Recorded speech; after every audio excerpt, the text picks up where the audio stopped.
there! I bet you're wondering why I'm in the Nether.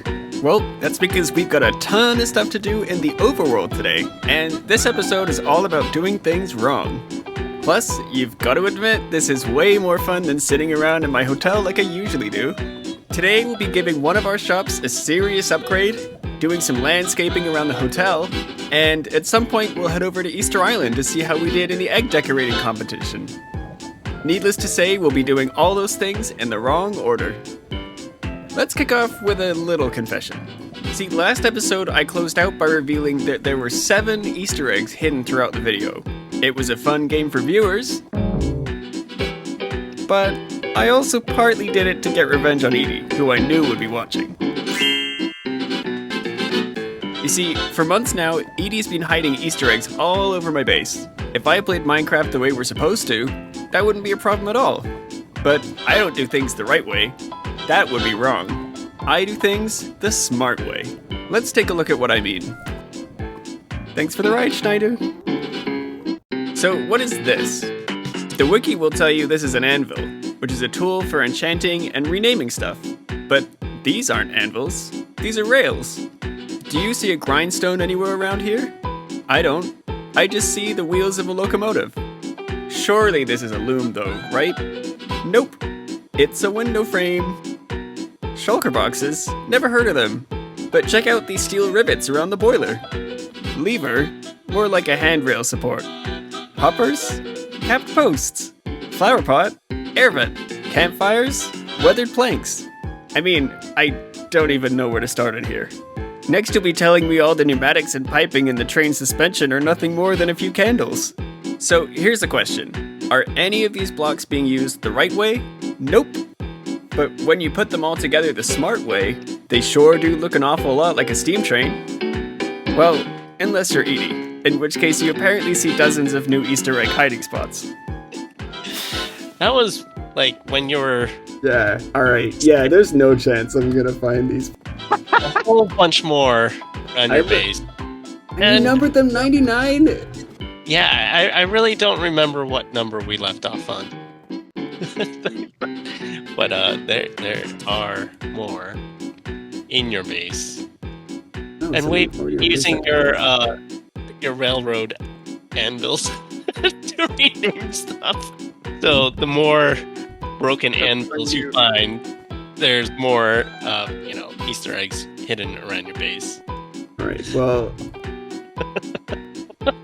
There's so much stuff! Oh, and I'm... At some point I'll have to make a place to store all of these things properly, but something tells me I got time, because I'm going to be coming across these well into the future. But yeah, let's get back on piano keys. Let's get back on track. As I said, there's lots of rights we need to wrong in this episode, so let's start by addressing the feedback we got from a hotel guest. As you know, the goal of the Chateau Niagara Hotel is to give our guests the ultimate hotel experience through unparalleled hospitality. After all, around here it's still the roaring 1920s, a golden age of prosperity, jazz, and of course, the occasional impromptu pool party.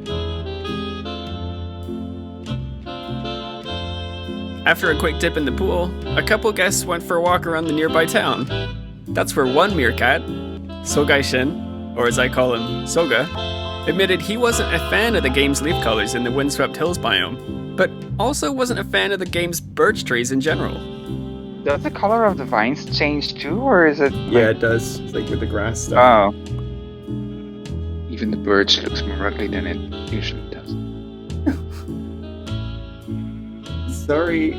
Why are you sorry about that? Like, how can you, how can you do anything about it? I'm sorry about that, eh? So, I think Soga's forgotten a couple of key things.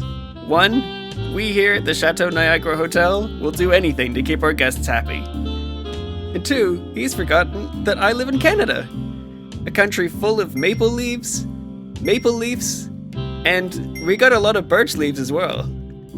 Plus, we apologize for everything here. That's like our thing. Alright, so what exactly does Soga want out of a birch tree? for me, a birch tree has to be slim, and I'm like, they could easily make a tree that is actually like half as thick as this, and make it look like a birch. Just like they do with jungle trees and spruce trees, they make it like long and tall, and a birch tree is just an oak tree with a different skin. All right, well then it's settled. Make it a nice birch tree then. I mean, like. Oh, I'll make them very nice.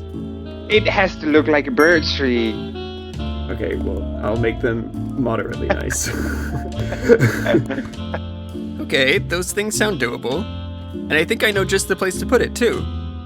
I've got these 2 islands on the east edge of my base area, which I sometimes visit when I want to admire my base progress from a distance. As you can see, they could do with a serious upgrade, and a custom tree would go perfectly on that island to the left. Then all the other one needs is a small dock and maybe a bench so we could admire our base in style. There is just one more factor to consider though. In case I haven't mentioned it, it's autumn here at my base, so the leaves of a birch tree would have started to change color. Even things like the grass and certain bushes will have started to dry out. The game doesn't have any inbuilt autumn vegetation, but that's not an issue for us today, because we're doing things the smart way. By combining some wrong blocks together, we can get the same desired autumn effect while still meeting Soga's standards. Let's get to building up those islands, and then maybe once we're done we'll go through and score ourselves on how much we got wrong.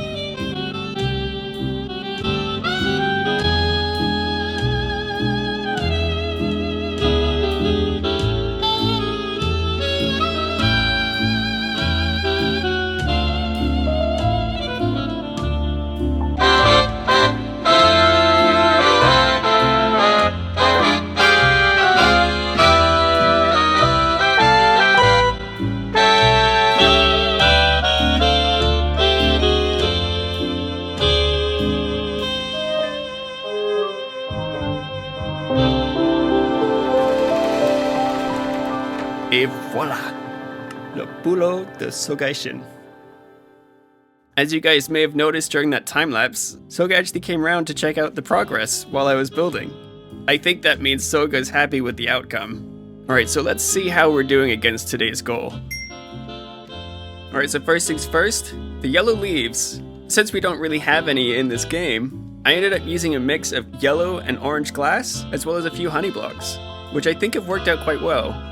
I also wanted to have some fallen leaves down on the ground, and for that I've used gold ore, raw gold, and also some honeycomb. For the vegetation, we've got some glass and candles together to make cattails. We've got beetroot and amethyst crystals as wildflowers. Plus, we've used a mix of wheat and potatoes as different stages of dried grass. You might have noticed that I've used jungle wood down here at the ground. That's because it's sort of the podzol equivalent of moss, where you get the surface texture on all the sides. We've used campfires for our dock, got flower pots as our little fence posts to tie up a boat to. We've used a couple of looms to make it look like a bench with slats. One last thing that I've done wrong actually isn't something you can see at all. Listen closely. Do you hear the waves lapping up on the shores of this little island?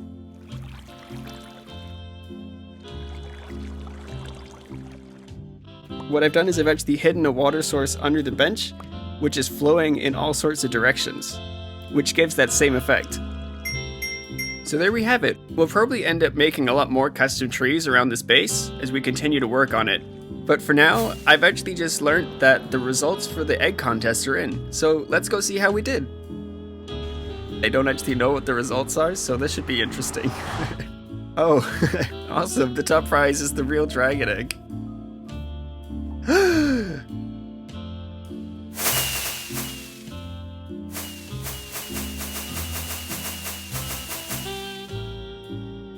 Oh geez, and there's a shulker of stuff as well? Alright, how do I get this without it teleporting? I think if I put a torch here and then break this. Yes! Oh right, and what's in the shulker? Ooh! Okay, some of this stuff is actually gonna come in super handy. Okay, let's make sure I put this away so I don't drop it and lose it. I'll have to think of something cool I can do with that later. Before we go, let's actually take another look at all the eggs, because I think there's some new ones that won't have been in the last episode. Alright, so I might get this wrong, but I think that the golden egg with the bow is Soga's, and the bunny over there is Henner's? Look at the little tail, I love it. Apparently this candy one next to me was Nalira. And then down here, the zombie one, Talon, maybe? I think it's Talon, but I might not be right. Anyway. We've also got a couple of new ones since last time as well. So there's this one back here. That's now been modeled after the Ukrainian flag. I think this was Mayor Zoe's entry. Plus it looks like Edee's rounded out the last of the in-game eggs by adding this chicken and the sign. I don't know if any of you have ever tried making writing with Minecraft blocks before, but I'd bet this involved way more time and effort than most people might expect. Oh my god, look, on the other side the chicken's butt is sticking out. That's so amazing. We should also check out our dragon egg quickly before we head off, because it occurred to me that except for that one final flyby, I never really showed what it looks like on the inside. So yeah, here it is. One other thing I did that I don't think I mentioned in that video was right at the very top there, I used white carpets on string rather than using wool blocks, because that way during the day we get this natural spotlight coming down directly on the egg. That's hilarious. I probably won't show it on camera, but I definitely am going to end up revisiting this place every now and then just to admire all these eggs. Mayor Zoe, if you're watching, thanks! This was an awesome event! Alright, well, let's head over to the shopping district, restock some of our shops, and get to work on our final task for today. Okay, we checked out my What a Deal shops a little bit last episode, but one thing I haven't shown much on camera yet in this series is the Boardwalk. The Boardwalk is what we call this huge complex Edee built earlier in the season, here in the shopping district. His idea was to build space for shops and apartments, and then either lease it or sell it to other Meerkats. Edee and I actually run 4 of the Boardwalk's shops together ourselves, and since Edee built the whole complex, I thought it was only fair that I build the interiors for those. So first up is Sky's the Limit, the Elytra shop. This might look like a very small shop on the outside, but when we walk through this door, we enter an endless void. Whatever you do, don't fall off this end rod or your fault. Oh, a couple blocks at most. Here we've used black concrete because it's such a dark block texture that it's pretty much indistinguishable from end void. Our second Boardwalk shop is Cover Me With Diamonds. In here we sell diamond tools and gear, and as you can see, it's made out to look a bit like a retail shop. Upstairs we've even got some change rooms, and here I've used banners for mirrors. Thought that was fun. Alright, next up we got the local brewery, where we sell potions. We wanted this place to look sort of like a hipster bar. We really were limited with space in this one, but I did manage to make space for this little blast furnace dishwasher back here. Plus, of course, as with all my shops, you can get the advancement in it, so I added this little brewing stand here. We've also got this really cool space for people to sit and enjoy the brews they've just bought inside. Since we had such little space, we had all these barrels sticking out the back end of the wall, and we didn't want people to be able to access the barrels from outside the shop. So instead of just covering them all up with a thicker wall or something like that, I kind of turned them into this ivy lattice feature, and I really quite like how that ended up. We've also got a cartography table up front for the sort of maitre d' menu desk thing. I don't know what they're called, sorry. So, as you can see, I'm not too shabby at making shop interiors, which brings us to this final shop me and Edee run together. Feels like home. We don't sell any items in here. This is actually a real estate firm.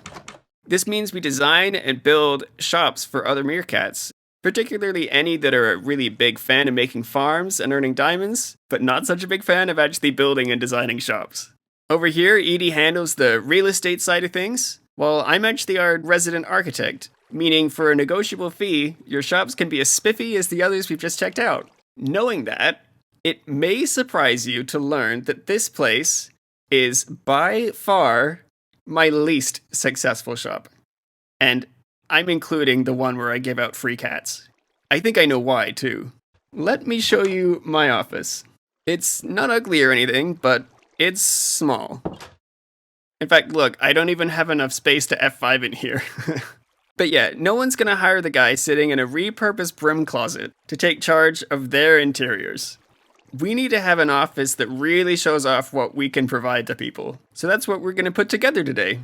There's no more space to expand up here at the surface, so I'm gonna put a bubblevator in this current office that leads down underground where we'll have plenty of room for a swanky new office. This time I thought it could be interesting if we started by building this office the right way. Which is, of course, the incorrect way, if you've been paying attention. And bit by bit, we're going to swap out all the room's decorations with the wrong blocks until it meets the high standards our customers can expect. And here it is. As you can see, we got a dark oak desk, some wood-paneled walls, red carpets, and a quartz roof. Plus, we've even got some bookshelves, a couple paintings, and a little jukebox. These doors to the side just lead to a temporary access I've got. But this door in the back wall is where people are going to be arriving from the bubblevator. This is undeniably the correct way to build an office in Minecraft. Our wooden desk is made of wood. Our carpeted floor is made of carpets. I've both built and seen this style of interior a million times in this game, and I'd bet most of you can say the same. But we need this office to showcase the unique interior design skills on offer here at Feels Like Home Realty. So we've got rights to wrong, left and right. Let's start with the desk. Right now, the desk doesn't feel very lived in. So let's try and make it seem like I'm a little more busy, as if, business is booming. To do that, I'll start by replacing the middle block with a lectern.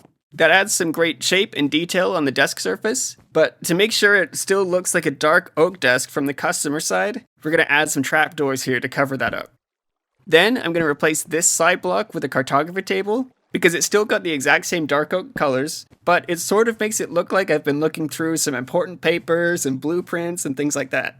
On the other side, I'm just going to keep things simple, add a little potted flower. Alright, next let's look at the chair. At the back, I'll use trapdoors. For the seat, I'm going to use a daylight sensor, since its texture looks a bit like studded leather. For the armrest, I'm going to use some dark oak signs. And add a banner. Alright, I'm happy with the upgraded desk, but we can't move on until we address a side effect of this patent-pending smart decoration technique. Just because you've used a redstone block for something other than redstone does not mean it won't still output redstone. So, it's an easy fix. All we need to do is constantly power these trapdoors with some hidden levers. And perfect. Okay, now we can move on. Alright, next let's do these side doors over here. I'm going to fill in the space around it by adding a couple of these cauldrons, and something I'll do quite often is I'll use dead bushes to be sort of the trunk and branches of a tree, and then just put a little leaf on top. I want to add a little more shape to these doors, so I'm just going to flip them the other way so that they're set back into the wall. Then up top, I'm going to add a stair block. That means we just get that half block little door frame shape here. Finally, I'm going to hide some lighting in this corner, just to make it seem a little less like we're underground. So I've got my light block here, and I'm going to use trapdoors since they let light through. So I'm going to put one on the front, one on the side, to make it look a bit like a cabinet. And then on top, I'm going to use a gray carpet, and that's going to get it to blend together a little more with the cauldrons. I'm debating whether to add another birch trapdoor in front of this left cauldron too, but I think I'm gonna leave that for now. I might change my mind later, we'll see. But yeah, let's move on. Let's do the jukebox next. So over here, I want to do some similar things. I'm going to add some flowers either side, and then combine these two things into kind of one cabinet. Also going to add a third cabinet block where once again we're going to be hiding lighting. I'll keep the paintings because they're nice. I'm also going to add a brewing stand on the side.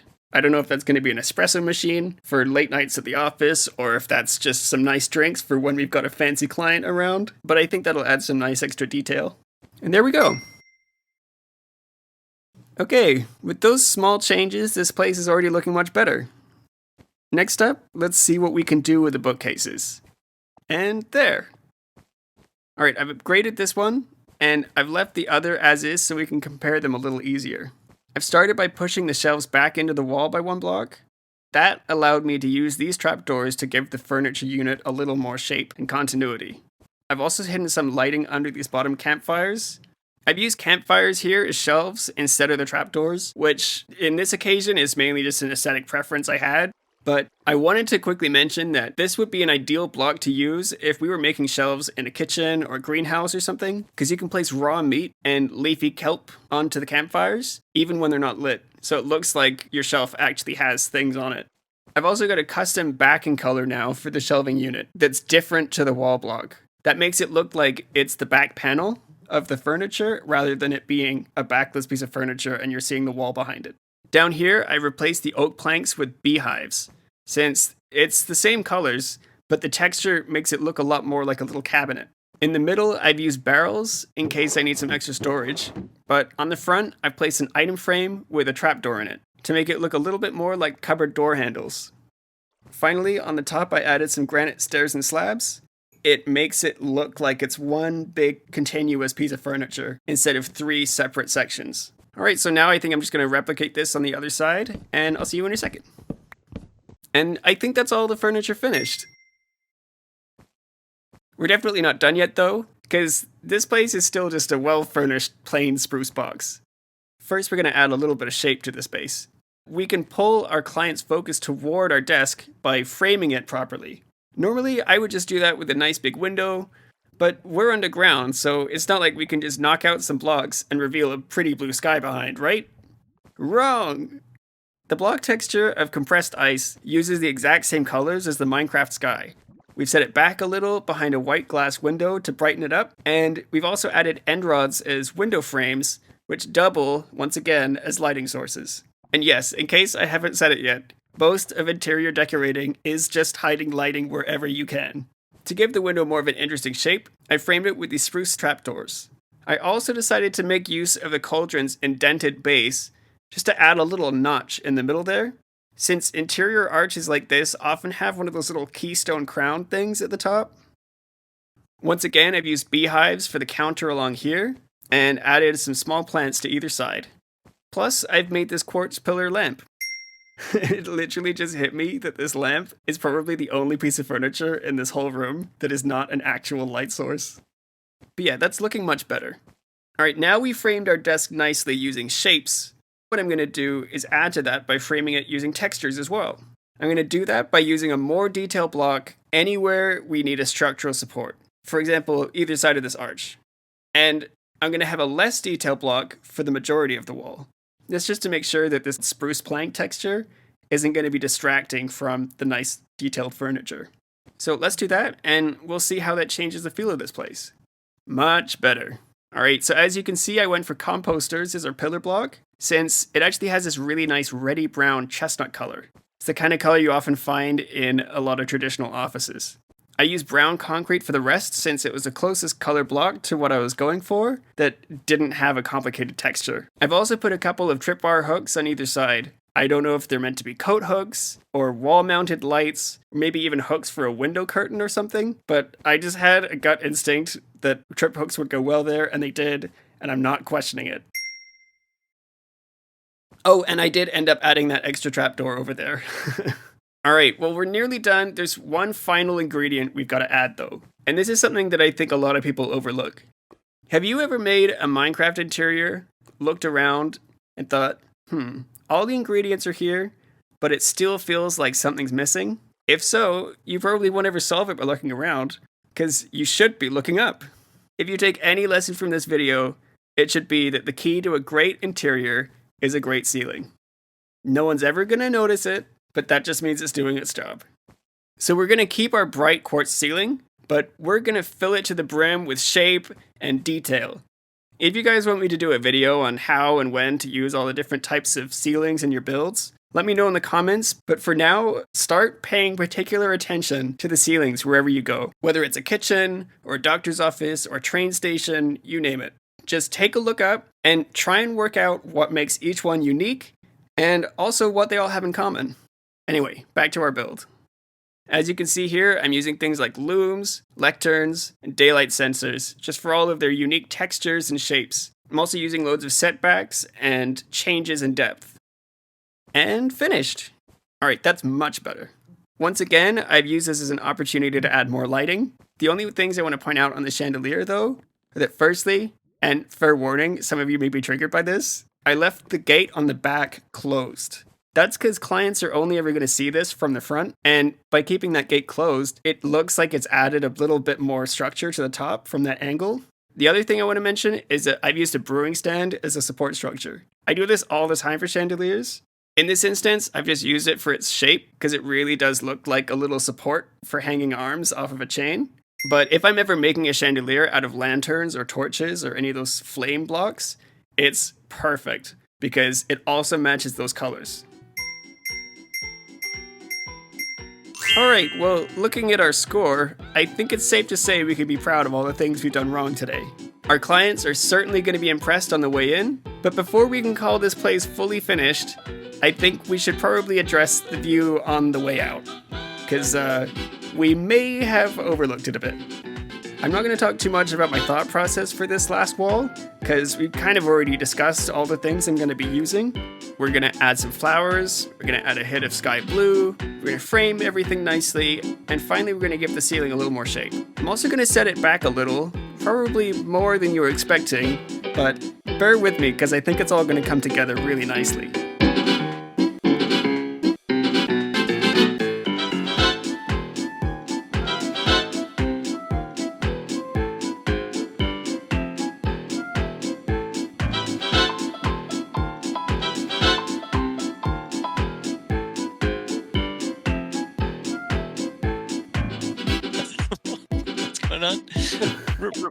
Remix. Was I recording that? I'm gonna remix you for one of the episodes. Remix. You confuse us all, baby. You confuse us all.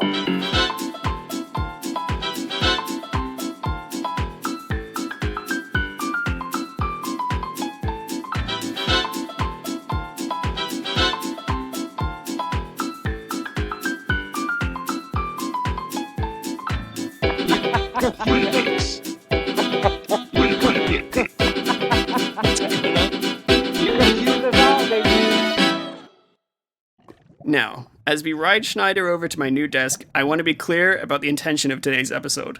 The goal of any interior, above all else, is to build yourself a space that you enjoy being in. So today I hope I proved that you don't need to let your ambitions be limited by the blocks available in the game. It's not about making your build look fancy or realistic. It's about creating a space that, well, feels like home. See you next time.